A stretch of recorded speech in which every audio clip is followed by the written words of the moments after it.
Cerita ini fakta atau fiksi? Silakan putuskan sendiri.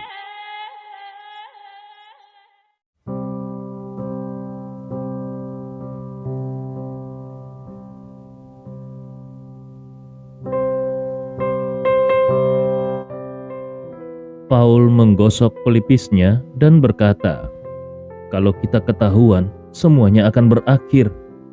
Saat dia sedang berbicara, seorang pemuda berpakaian seragam masuk sambil membawa perangkat aneh.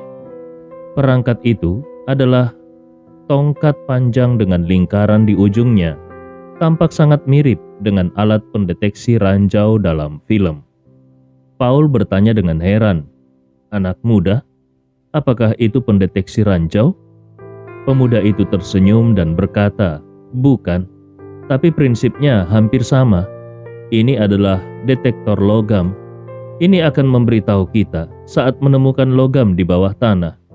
Ranjau juga terbuat dari logam. Jadi alat ini bisa digunakan untuk mendeteksi ranjau, meskipun tidak sepeka itu." Mendengar itu adalah detektor logam, hati Paul berdetak kencang. Dia tanpa sadar bertanya, "Kalian menyegel rumah orang lain saja sudah cukup. Apakah kalian juga harus mendeteksi ranjau di rumah orang?" Orang itu berkata, "Berdasarkan pengalaman kami bertahun-tahun dalam menyegel, biasanya untuk villa, ruang bawah tanahnya memiliki tempat rahasia yang menyimpan barang berharga. Tugasku adalah menemukan semuanya, lalu menyegelnya sesuai dengan hukum." Ketika Nyonya Tama mendengar ini, dia langsung terjatuh ke tanah. Hati Paul juga berdetak kencang. Setelah pemuda itu selesai berbicara, dia segera masuk ke villa. Paul buru-buru membantu ibunya berdiri. Tak lama kemudian, petugas itu keluar dari dalam rumah dan langsung berjalan ke arah Nyonya Tama dan berkata dengan suara dingin, "Kami menemukan tempat rahasia di ruang bawah tanah rumah ini. Di dalamnya ada beberapa barang antik dan logam berharga." Sebelum dia selesai bicara, Nyonya Tama yang baru saja dibantu berdiri, hampir kembali jatuh ke tanah dengan wajah penuh keputusasaan. Petugas itu melanjutkan, "Karena villa ini atas namamu, maka kami menganggap barang-barang di tempat rahasia itu juga milikmu. Oleh karena itu, kami akan menyegel barang-barang antik dan logam berharga tersebut sesuai dengan hukum. Nantinya, saat dilelang oleh pengadilan, hasil lelang akan digunakan untuk melunasi hutangmu. Kalau total hasil lelang melebihi total hutangmu, maka sisa uang setelah melunasi hutang akan dikembalikan kepadamu. Tapi, kalau total hasil lelang kurang dari total hutangmu, maka kreditur berhak untuk mengajukan gugatan lebih lanjut terhadapmu." Setelah selesai bicara, dia mengeluarkan formulir dan berkata kepada Nyonya Tama, "Kalau kau memahami apa yang aku katakan tadi, tolong tanda tangani di sini." Nyonya Tama berteriak histeris, "Aku tidak mau tanda tangan. Kalian tidak punya hak untuk menyegel barang-barang antikku. Itu semua adalah simpanan terakhirku." Petugas itu berkata dengan suara dingin, "Maaf, sesuai aturan hukum, barang-barang antik itu telah disegel. Meskipun kau tidak tanda tangan, itu tidak mengubah kenyataan yang sudah ada." Setelah berkata demikian, dia langsung berbalik kembali ke villa. Nyonya Tama merasa pusing dan pingsan. Begitu melihat Nyonya Tama pingsan, Paul segera berlari mendekat. Dia memegang ibunya dan mengguncangnya dengan keras. Nyonya Tama yang baru saja pingsan langsung terbangun karena guncangan keras itu. Begitu dia membuka mata, Paul langsung berkata, "Bukankah ibu bilang, selain ibu, tidak ada yang bisa menemukan barang antik itu? Sekarang barang antik itu semuanya hilang. Semuanya hilang.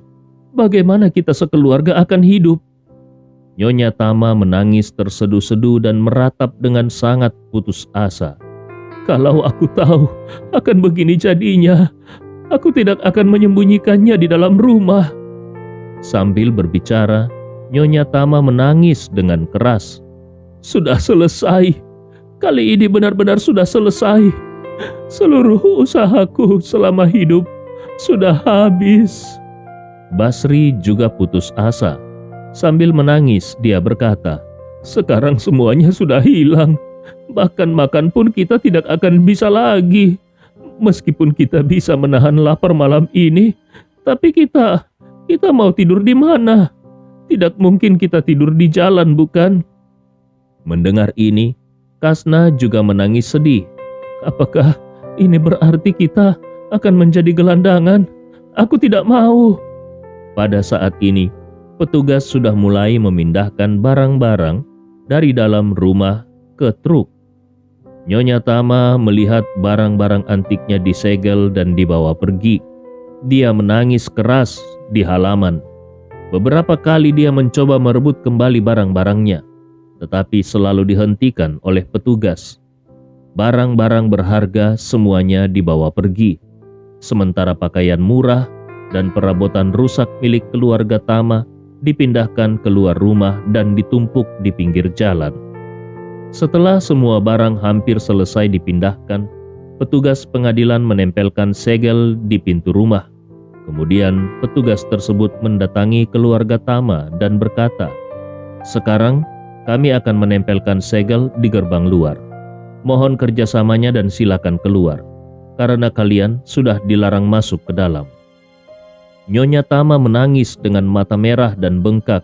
"Aku tidak mau pergi. Ini rumahku. Kenapa aku harus pergi?" Petugas itu berkata, "Rumah ini sudah disita. Jadi jelas ini bukan rumahmu lagi. Kalau kau terus berada di sini, itu berarti menghalangi tugas petugas dan kami berhak menahanmu."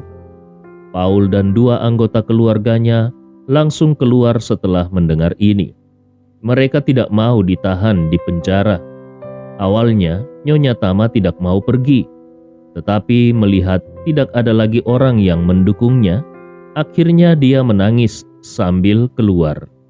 Setelah keluarga Tama keluar, petugas pengadilan menempelkan 2 segel di gerbang. Kemudian memberitahu Nyonya Tama, "Kau punya waktu 3 bulan untuk menyiapkan dana. Kalau dananya tidak tersedia dalam 3 bulan, maka semua barang ini akan dilelang. Kalau hasil lelang tidak cukup untuk melunasi hutang, maka kau akan digugat lagi." Nyonya Tama duduk terpuruk di depan pintu rumahnya. Wajahnya penuh dengan keputusasaan. Meskipun villa ini dijual, namun uang hasil penjualannya jelas tidak cukup. Artinya, selama 3 bulan ke depan, mereka tidak memiliki tempat tinggal dan 3 bulan kemudian, dia mungkin harus masuk penjara. Nyonya Tama menangis terseduh-seduh. Beberapa kali dia hampir pingsan. Setelah petugas pengadilan memberikan peringatan, mereka tidak berbicara lebih banyak lagi dan langsung naik mobil untuk pergi. Keluarga Tama hanya bisa duduk tanpa daya di pinggir jalan rumah mereka, sambil mengawasi tumpukan perabotan dan pakaian sehari-hari milik mereka yang sudah rusak. Mereka meneteskan air mata. Pada saat ini, mereka benar-benar merasa putus asa. Dan tidak disangka-sangka, masalah datang bertubi-tubi. Beberapa petugas keamanan dari kompleks villa datang mendekat dan berkata kepada mereka, "Kalian semua, tolong bawa barang-barang kalian dan segera pindah dari kompleks villa kami. Jangan mengganggu pemandangan di kompleks villa kami." Paul membalas dengan marah, "Kami sudah tinggal di sini hampir 20 tahun. Kau bilang kami mengganggu pemandangan dan kau ingin mengusir kami keluar?" Salah satu dari mereka dengan suara dingin berkata, "Maaf, kami hanya menjalankan perintah. Kalian sekarang bukan lagi pemilik rumah di sini.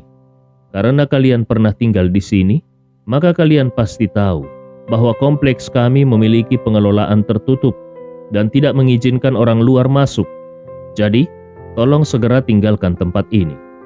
Sambil berbicara, dia menunjuk ke arah tumpukan barang di pinggir jalan dan berkata, "Barang-barang itu juga tolong segera dipindahkan. Kalau kalian tidak memindahkannya, Kami akan menganggap ini sebagai barang yang ditinggalkan dan akan kami buang." Paul sangat marah hingga tubuhnya gemetar. "Ini keterlaluan. Aku akan melawan kalian." Beberapa petugas keamanan yang bertubuh besar segera mendekat dan mendorongnya sambil berteriak, "Kau mau apa?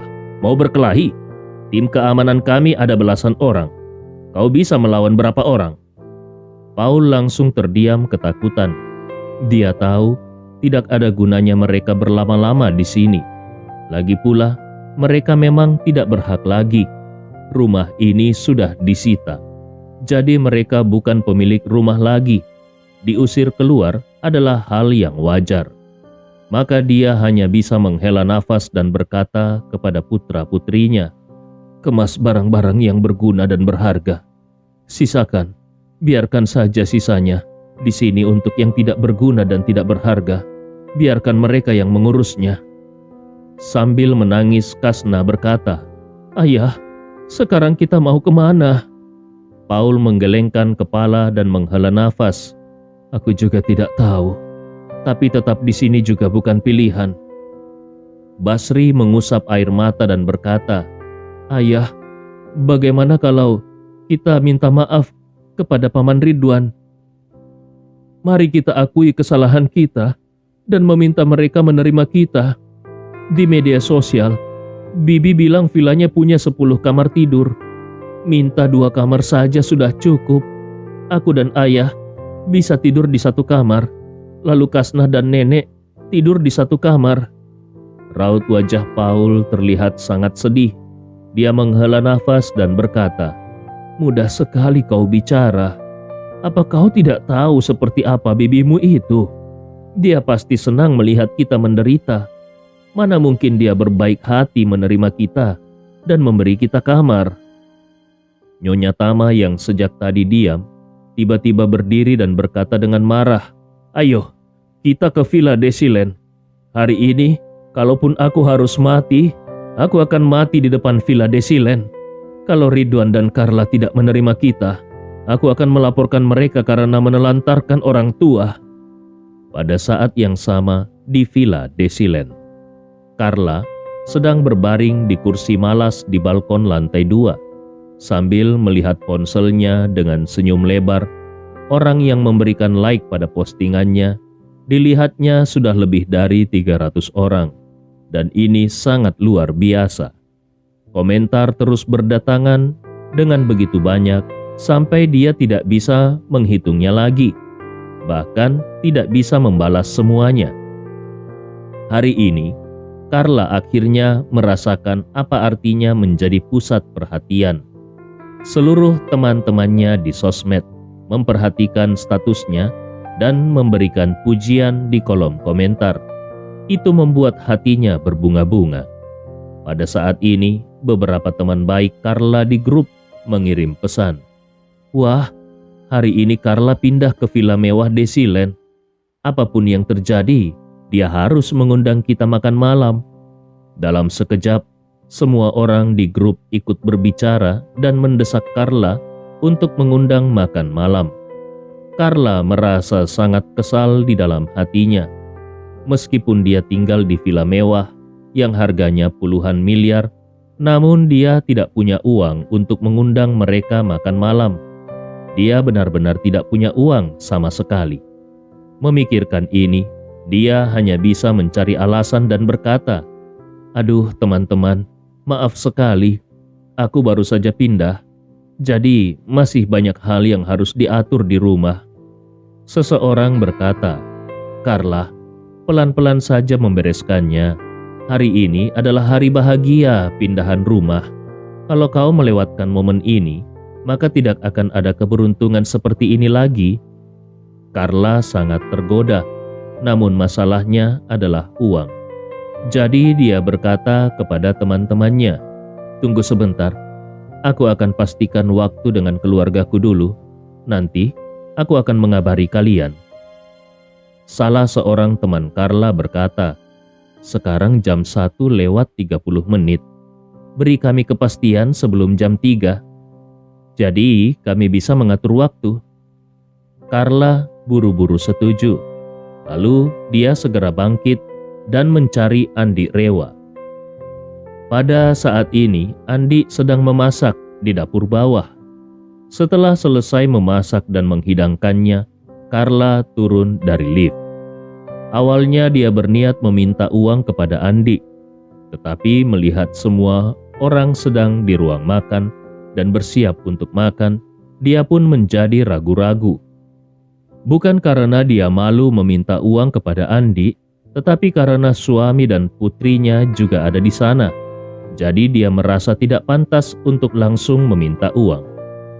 Pada saat ini dia mendengar suara bel pintu dari luar, lalu dengan keheranan berkata, "Bagaimana bisa kita baru pindah, tapi sudah ada yang datang berkunjung?" Setelah berkata demikian, dia berbalik keluar rumah dan melewati halaman untuk membuka pintu. Ketika pintu terbuka, dia mendapati Nyonya Tama beserta dengan Paul, Basri dan Kasnah berdiri di depan pintu dengan membawa banyak barang, seperti orang yang melarikan diri. Carla tidak tahu bahwa rumah keluarga Tama sudah disita. Melihat Nyonya Tama dan rombongannya yang membawa banyak barang seperti orang yang melarikan diri, dia mengerutkan keningnya dan bertanya, "Kenapa kalian datang lagi?" Nyonya Tama tidak menghiraukannya dan langsung melangkah masuk. Carla segera menghalanginya dan berkata, "Apa-apaan ini? Kalian mau menerobos masuk? Aku bisa menelpon polisi untuk menangkap kalian." Nyonya Tama mendorong Carla dan sambil berjalan masuk, dengan sikap tidak puas dia berkata, "Apa aku tidak boleh melihat anakku? Sekarang aku bahkan tidak boleh masuk ke rumahmu." Carla marah dan berkata, "Di sini tidak ada yang menyambutmu. Jangan lagi datang ke rumah kami tanpa alasan. Cepat, pergi." Nyonya Tama melepaskan diri darinya. Dia melangkah masuk, dan begitu masuk ke ruang tamu, dia mencium aroma makanan yang harum. Dia tidak bisa menahan diri untuk tidak mengendus-endus. Bau yang sangat enak, jauh lebih enak daripada menu makan siang mereka tadi. Saat mencium aroma itu, perutnya langsung berbunyi keras. Carla yang mendengar suara itu langsung tertawa sinis dan berkata, "Hahaha, jadi kalian datang untuk meminta makan? Dulu kalian sangat sombong. Sekarang kenapa sampai kelaparan seperti ini?" Ketika Nyonya Tama mendengar ucapan Carla, wajahnya langsung memerah karena marah. Awalnya dia ingin langsung membalas, tapi mengingat dia masih ingin tinggal di villa ini dan hidup enak, maka dia pun hanya bisa menahan diri dan berkata, "Menantu yang baik, ibu memang lapar. Setidaknya biarkan ibu makan sesuatu. Boleh?" Carla tertawa sinis dan berkata, "Jangan mimpi. Aku memberi kalian waktu 10 detik untuk pergi sendiri. Kalau tidak, aku akan memanggil polisi." Nyonya Tama melihat kalau tidak ada gunanya berbicara dengan Carla. Jadi dia berteriak dengan keras, "Ridwan, apa kau tega melihat ibumu kelaparan?" Ridwan keluar dengan wajah penuh kekhawatiran dan berkata, "Ibu, kemarin aku sudah memberikan uang yang banyak. Kenapa sekarang ibu datang lagi?" Nyonya Tama segera duduk di lantai dan menangis keras. "Anakku, bank sudah menyita rumah kita. Sekarang aku dan kakakmu tidak punya tempat tinggal. Kau tidak akan membiarkan ibumu mati kelaparan dan kedinginan, bukan? Rumahmu begitu besar. Kau cukup sediakan 2 kamar untuk ibu. Biarkan ibu dan Kasna tidur di 1 kamar, dan kakakmu dan Basri di kamar lain." Carla langsung marah dan berkata, "Sudah kubilang rumah ini tidak menyambutmu. Kenapa kau masih datang dan mau tinggal di sini? Apa urat malumu sudah putus?" Nyonya Tama tidak menghiraukannya. Dia menatap Ridwan dan memohon sambil menangis, "Ibu mohon padamu. Ibu akan berlutut padamu." Melihat Nyonya Tama hendak berlutut, Ridwan menjadi panik dan buru-buru menahannya. Dia berkata dengan tegas, "Bu, jangan lagi berpura-pura. Apapun yang kau katakan, aku tidak akan membiarkanmu tinggal di sini." Carla berdiri dengan tangan di pinggang dan berkata, "Kau dengar itu? Kalau kau masih punya rasa malu, cepatlah pergi. Jangan tunggu sampai aku menelpon polisi dan menyeretmu keluar." Wajah Nyonya Tama langsung berubah. Dia mendengus dingin dan berkata, "Ridwan adalah anakku, anak kandungku. Dia punya kewajiban untuk merawatku. Sekarang aku tidak punya tempat tinggal. Dia harus menerimaku dan merawatku. Mulai hari ini, aku akan tinggal di sini dan tidak akan pergi kemana-mana." Ridwan tiba-tiba kebingungan. Saat pasangan suami istri itu tidak tahu harus berbuat apa, Andi tiba-tiba berkata, "Meminta ayah mertuaku merawat ibunya adalah kewajibannya, tetapi villa ini milikku, dan aku tidak punya kewajiban untuk merawat Nyonya Tama." Ridwan langsung merasa lega. Dia buru-buru berkata, "Ibu, villa ini milik menantuku, bukan milikku. Aku tidak bisa memutuskan." Nyonya Tama memandang Andi Rewa dengan penuh dendam. Dia mendengus dingin. "Kau sudah makan di keluarga Tama selama bertahun-tahun.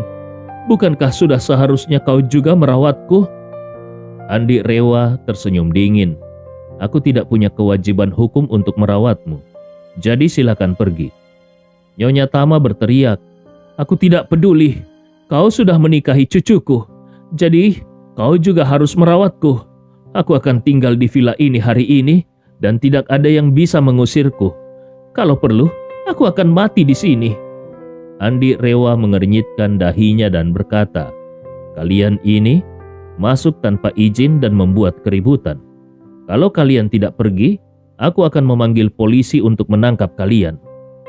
Nyonya Tama tertawa dingin. "Menangkapku? Aku datang ke rumah anakku dan cucuku. Polisi tidak punya alasan untuk menangkapku. Bahkan kalaupun kau membawa ribuan petugas ke sini, aku tidak takut." Andi Rewa mengangguk. Karena mereka tidak menghargai kesempatan yang diberikan, maka jangan salahkan dia kalau bersikap tidak ramah. Andi Rewa segera mengeluarkan ponselnya dan mengirim pesan kepada Ibnu Komar. Keluarga Tama datang ke Villa Desilen dan membuat keributan. Hubungi pihak berwenang dan masukkan mereka ke dalam tahanan selama setengah bulan. Ibnu Komar segera membalas pesan, "Aku mengerti, Puang. Aku akan segera mengaturnya." Pada saat ini Carla benar-benar marah pada Nyonya Tama. Dia berusaha mendorong Nyonya Tama keluar, namun Nyonya Tama panik dan langsung menelpon polisi. "Polisi, tolong datang segera. Menantu perempuanku tidak mau merawatku dan malah mau mengusirku agar aku mati di jalanan." Polisi dengan sigap merespon, "Di mana alamatnya? Kami akan segera mengirim petugas ke sana." Nyonya Tama langsung berkata, "Di Villa Desilen, unit A15. Petugas polisi berkata, "Baik, harap tunggu sebentar. Petugas kami akan segera tiba." Melihat Nyonya Tama menelpon polisi, Andi Rewa yang baru saja mengirim pesan langsung tersenyum dan berkata, "Karena kau sudah memanggil polisi, mari kita tunggu mereka datang untuk memutuskan." Carla panik. Dia sangat khawatir polisi akan memaksa Ridwan untuk merawat ibunya. Jadi dia segera berkata kepada Andi, "Apa yang kau tunggu? Cepat usir mereka keluar. Kalau polisi datang dan si nenek ini berbuat onar, bukankah itu akan lebih merepotkan?" Nyonya Tama mendengus. "Kenapa? Kau pasti takut, bukan? Kalau kau segera menyiapkan kamar untukku dan membiarkan aku tinggal di sini dengan tenang, aku akan berbicara baik-baik dengan polisi. Tapi kalau tidak, aku akan memastikan kalian semua masuk penjara." Paul segera menambahkan, "Ibu, kita perlu 2 kamar. Aku dan Basri juga butuh tempat tinggal. Aku ini kakaknya Ridwan. Dia juga punya kewajiban untuk merawatku. Kalau tidak, aku akan bilang ke polisi kalau mereka membuat jantungku bermasalah." Setelah berkata begitu, Paul memandang Andi dan berkata dengan dingin, "Aku punya penyakit jantung. Bisa saja aku tiba-tiba pingsan di sini. Kalau sampai itu terjadi, kau harus bertanggung jawab." Andi Rewa tersenyum tipis. "Kalau begitu, Kita tunggu saja polisi datang." Tak lama kemudian terdengar suara ketukan di pintu. Paul sangat senang dan segera berkata kepada Basri, "Basri, cepat buka pintunya." Basri segera berlari dan membuka pintu. Saat ini sekelompok petugas polisi berjalan masuk. Nyonya Tama segera berteriak, "Pak polisi, tolong bantu aku. Anakku tidak mau merawatku. Menantuku dan suami cucuku malah mau memukulku." Carla buru-buru berkata, "Petugas, jangan dengarkan omong kosong nenek tua ini. Suamiku sudah lama diusir olehnya. Dialah yang lebih dulu memutuskan hubungan ibu dan anak." Petugas melihat Carla lalu menunduk melihat Nyonya Tama dan bertanya, "Apakah yang dia katakan itu benar?"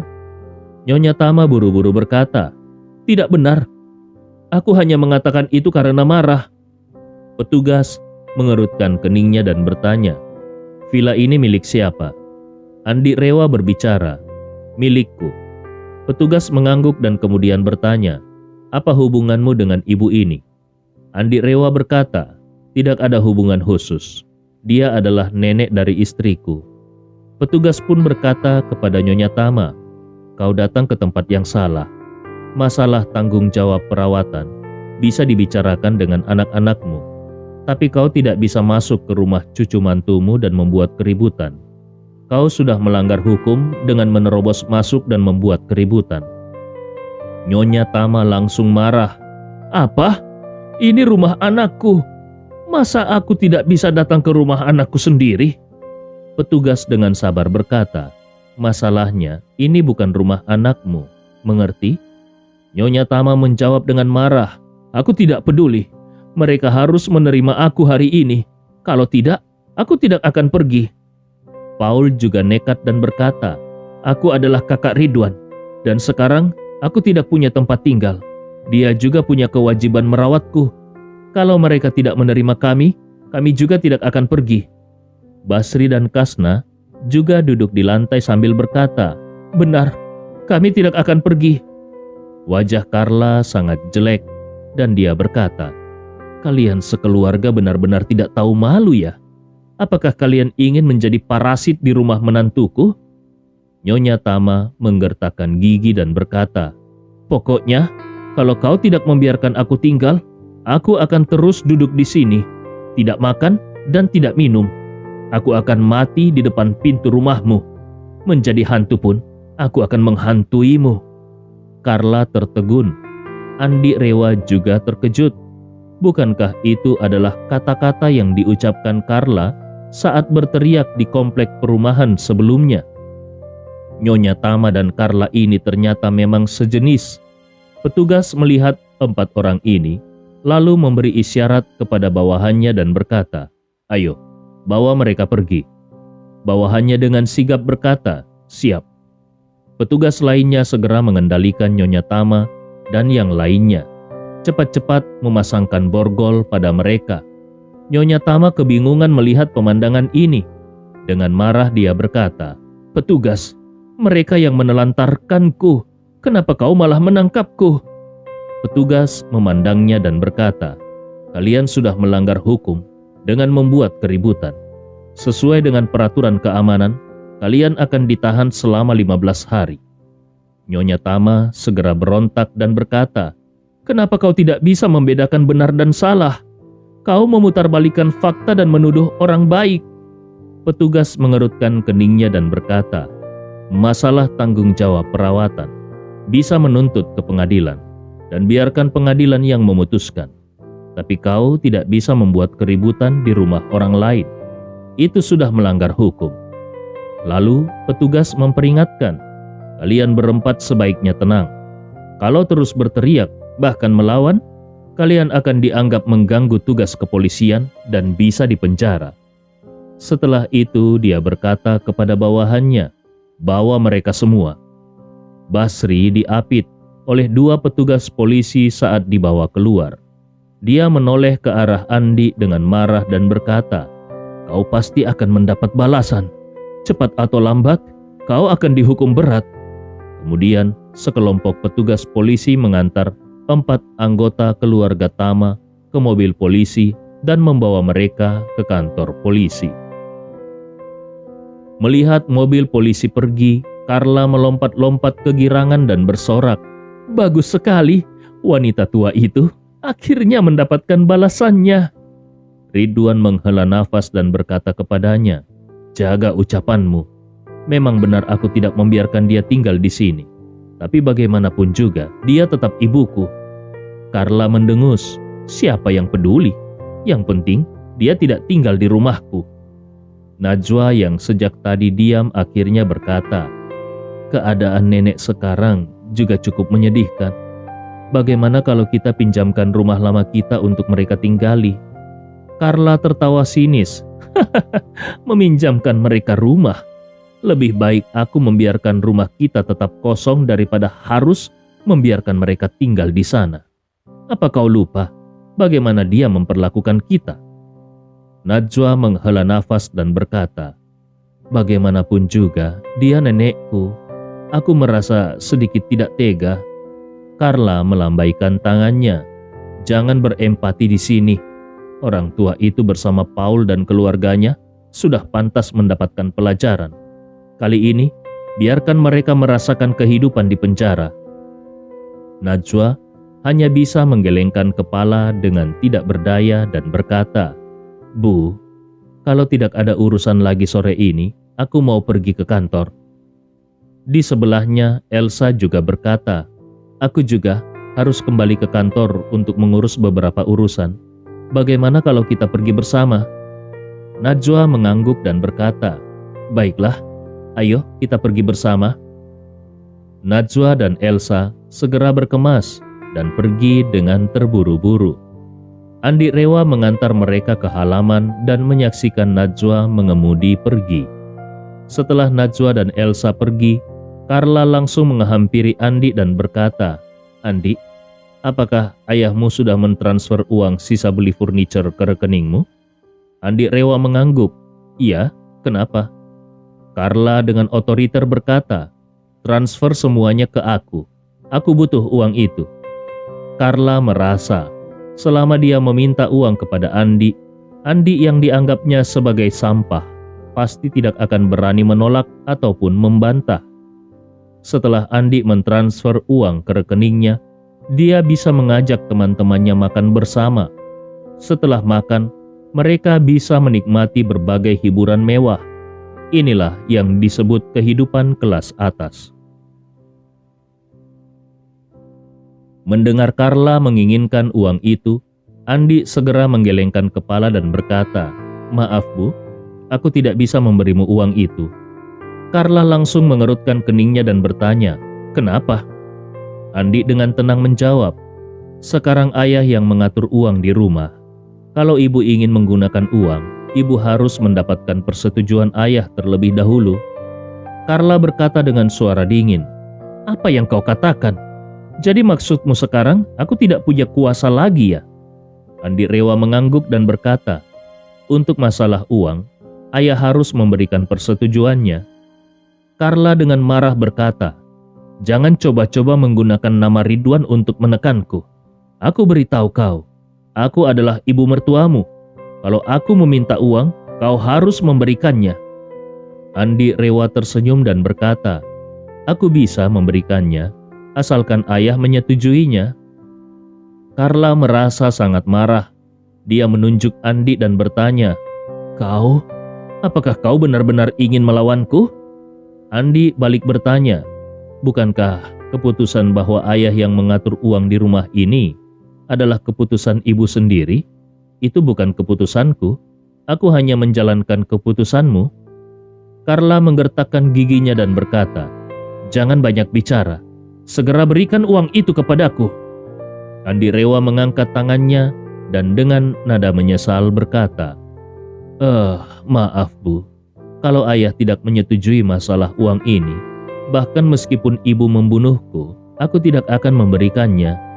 Setelah itu, Andi tidak lagi mempedulikan Carla dan melangkah kembali ke dalam villa.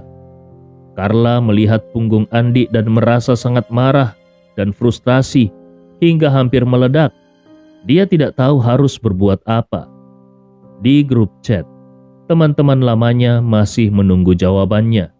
Dia merasa malu dan tidak rela untuk membatalkan semua rencana hiburan. Sementara Andi sedang membersihkan dapur, Ridwan duduk santai di sofa kayu jati yang ditinggalkan ayahnya. Dia menikmati teh dan membaca koran dengan wajah yang bahagia. Pada saat itu, sebuah ide tiba-tiba melintas di kepala Carla. Andi biasanya suka menipu orang-orang kaya dengan berpura-pura menjadi ahli Feng Shui. Sekali menipu, dia bisa mendapatkan 2 juta.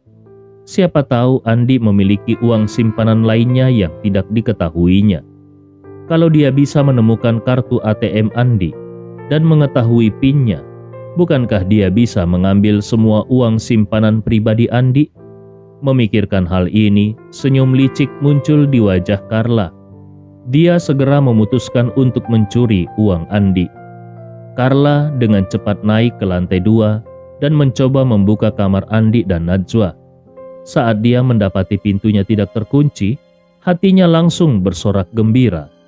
Dia masuk ke dalam kamar dan langsung mulai membongkar lemari dan laci. Namun, karena Andi dan Najwa baru pindah hari ini, lemari belum sepenuhnya tertata rapi dan tidak ada barang berharga di dalamnya.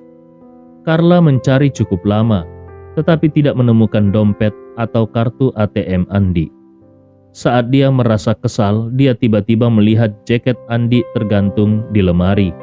Dia segera merogoh ke dalam saku jaket itu dan menemukan sebuah kartu ATM berwarna hitam keemasan. Kartu ini bertuliskan bahasa Inggris. Carla, yang dulu saat kuliah hanya seorang murid biasa, sudah lama melupakan pelajaran bahasa Inggrisnya. Setelah melihatnya cukup lama, dia hanya bisa mengetahui bahwa ini adalah kartu dari Cito Bank. Tetapi tidak mengerti apa arti kartu ini sebenarnya. Namun, melihat kualitas kartu ini yang sangat mewah, dia tahu ini pasti bukan kartu sembarangan. Dengan perasaan senang, dia segera menyimpan kartu ATM itu di sakunya sambil bergumam di dalam hatinya. Andi, kalau kau tidak memberiku uang, aku bisa mengambilnya sendiri. Seandainya tadi kau bersikap lebih baik sedikit saja, mungkin aku tidak akan mencuri uangmu. Tapi sikapmu tadi sangat buruk. Kau salah memilih orang untuk dihadapi. Tunggu saja. Kalau aku berhasil menebak PIN kartumu, aku pasti tidak akan meninggalkan 1 sen pun di dalamnya. Dengan perasaan gembira, Carla segera meninggalkan villa dengan diam-diam dan menuju Cito Bank terdekat.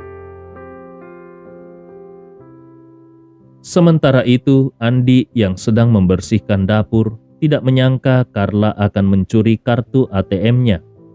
Carla bergegas masuk ke ATM Cito Bank terdekat. Dia merasa kalau Andi hanya punya sedikit uang di kartunya.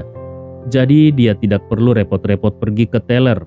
Dia bisa langsung menggunakan mesin ATM untuk mentransfer uang ke rekeningnya sendiri. Dia memasukkan kartu hitam itu dan layar langsung menampilkan pesan. Kepada anggota VIP Cito Bank yang terhormat, kami sangat senang melayani Anda. Silakan masukkan PIN kartu hitam Anda. Carla menggerutu. Apa-apaan ini? Anggota VIP yang terhormat? Cih, membual saja. Dia kemudian bersiap mencoba menebak PIN kartu itu. Dengan pengalamannya yang berhasil menebak PIN ponsel Ridwan, Carla merasa sangat yakin kali ini. Dia berpikir sejenak dan menduga Andi sangat mencintai putrinya. Mungkin PIN kartunya adalah tanggal lahir putrinya. Jadi dia langsung memasukkan tanggal lahir Najwa.